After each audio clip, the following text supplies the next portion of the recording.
Gospel of Mark, chapter 8. Welcome back to Bible Breakdowns Daily. Mark chapter 8 marks a shift in the gospel. The miracles continue, but now the focus turns toward identity, misunderstanding, and the coming cross. Let's step into the story.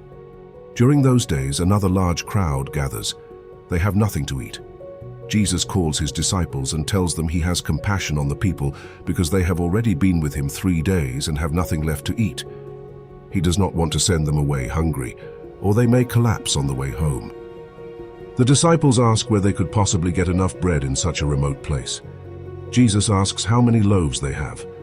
They answer, 7. He tells the crowd to sit down. Taking the 7 loaves, he gives thanks, breaks them and gives them to his disciples to distribute.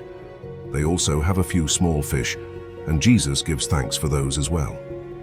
The people eat and are satisfied. Afterward, the disciples pick up 7 basketfuls of leftover pieces. About 4,000 people are present. Then Jesus dismisses them and gets into the boat with his disciples, heading toward the region of Dalmanutha. The Pharisees come and begin to question Jesus.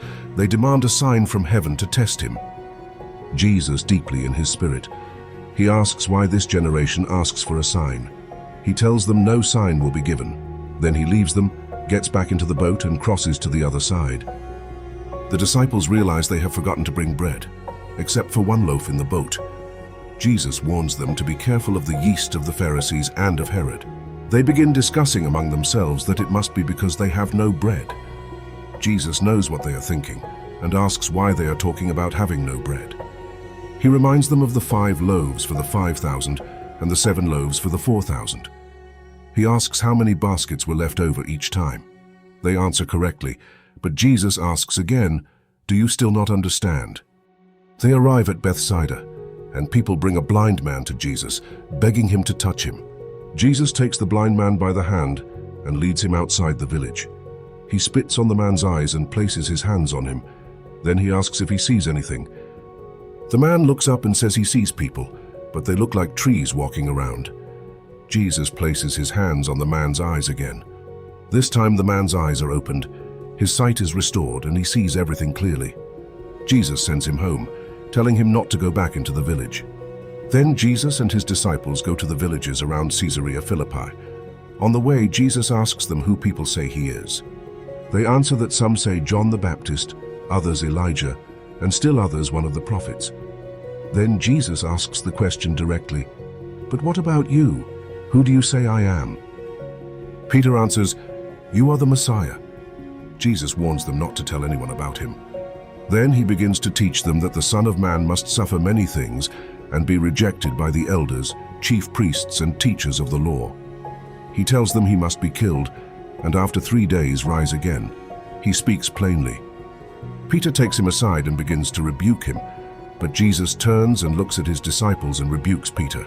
He says, "Get behind me, Satan. You do not have in mind the concerns of God, but merely human concerns."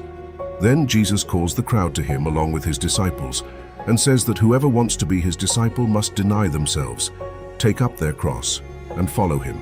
Whoever wants to save their life will lose it, but whoever loses their life for him and for the gospel will save it.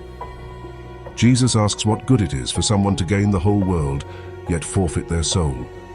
What can anyone give in exchange for their soul?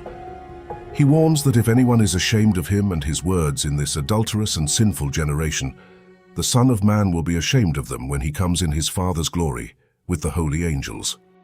Mark chapter 8 is a chapter about spiritual vision.